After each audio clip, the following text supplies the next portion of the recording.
Please be ready for a dictation of transcription number 461 and 462 from Sir Kailash Chandra magazine.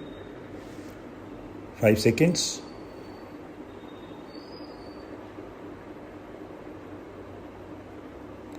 Start.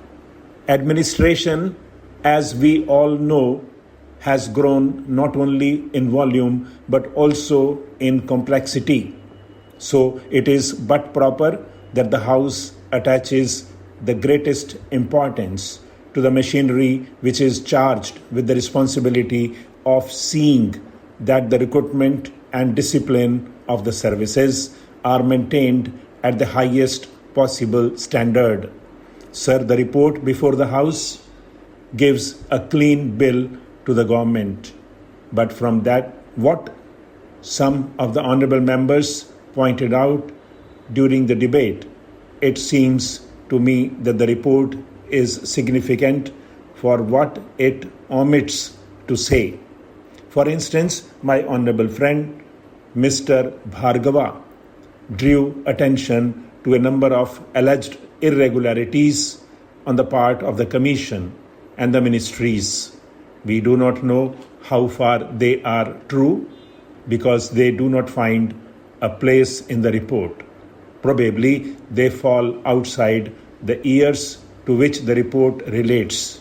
But if the observations made by my honourable friend are borne out by facts, it is a matter for serious consideration if the Commission's role should be what it is generally expected to be by the government and the House.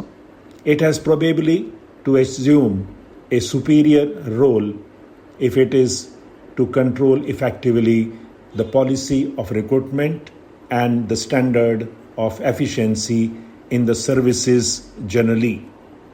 Sir, I shall not go into the question referred to by the Honourable Member, and we expect the Honourable Member to throw more light on the aspects which were brought to the notice of the House. Sir, reference has been made to a fall in standards.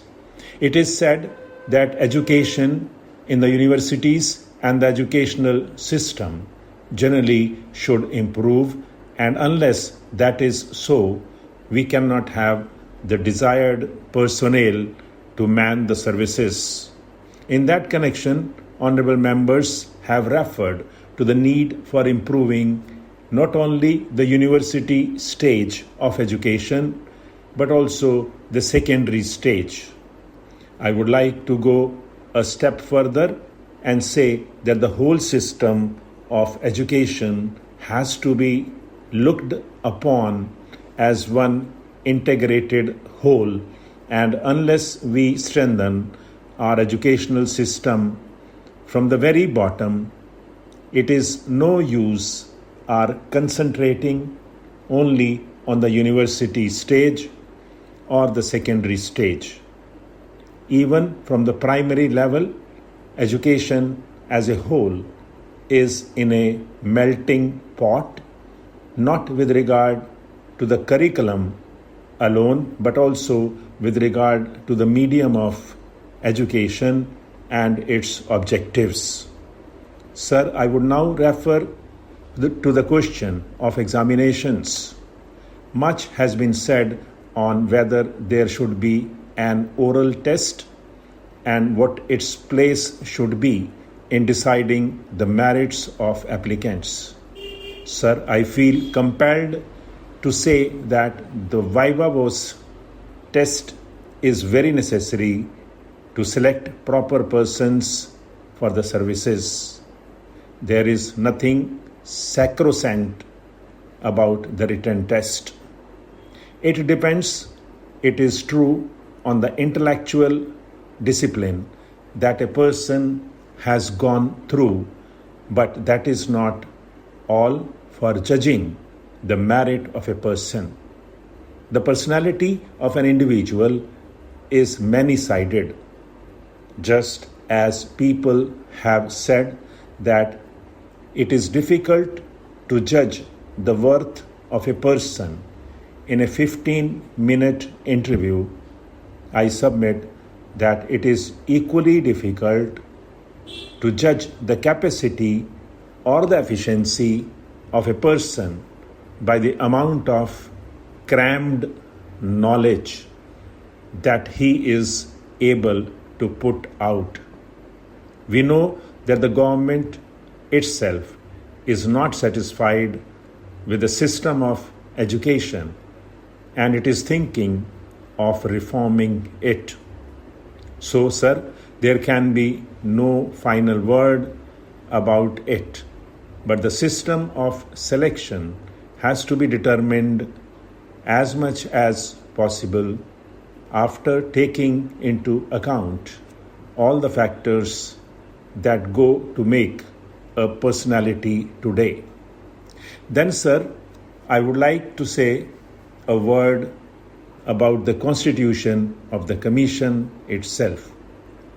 Much has been said about the need to maintain the dignity of the Commission and the preeminent place given to it in the Constitution. We are all agreed on that. It is necessary, I feel, that non-official members of the Commission should be given security in their later years by providing for pension. But I would like to know how many non-official members are in the UPSC. I think the strength of the non-official element is very little, and I would, in this connection, point out to the government the need for taking in more men from public life. Sir, at the present moment, it is dominated by the official element. It is true that there are distinguished men from the educational and other fields. But then we have to have regard to the needs of the present day administration when we have passed from the regulatory stage of the government to the welfare stage, and to have persons in our services who have a broader outlook on our problems. I would, in this connection, recall the observations of Dr. Appleby when he said, with regard to the Indian Administrative Service, that a member of that service was more conscious of his membership of the service to which he belonged. Mr. Chairman, I rise to support the resolution which my honorable friend has moved in this House. While doing so, I do not agree with all the arguments that he has advanced in support of his resolution. He has given certain impressive figures to show how our budget is expanding year by year and how the national debt is rising both in absolute terms and in per capita terms. It is true that our budget is expanding and our national debt is rising, but it would be difficult to argue that the expansion of the budget and the increase in our national debt are dangerous evils in themselves. We have to realize that after India became independent, very many states have undertaken certain responsibilities which were not considered to be normal government responsibilities during the British regime. We have now undertaken the responsibility of expanding our economy at a very fast rate and I hope it is the policy of the nation as a whole that in order to expand economic activities at a rapid rate, it is desirable that the government itself should undertake certain responsibilities in this matter. Stop.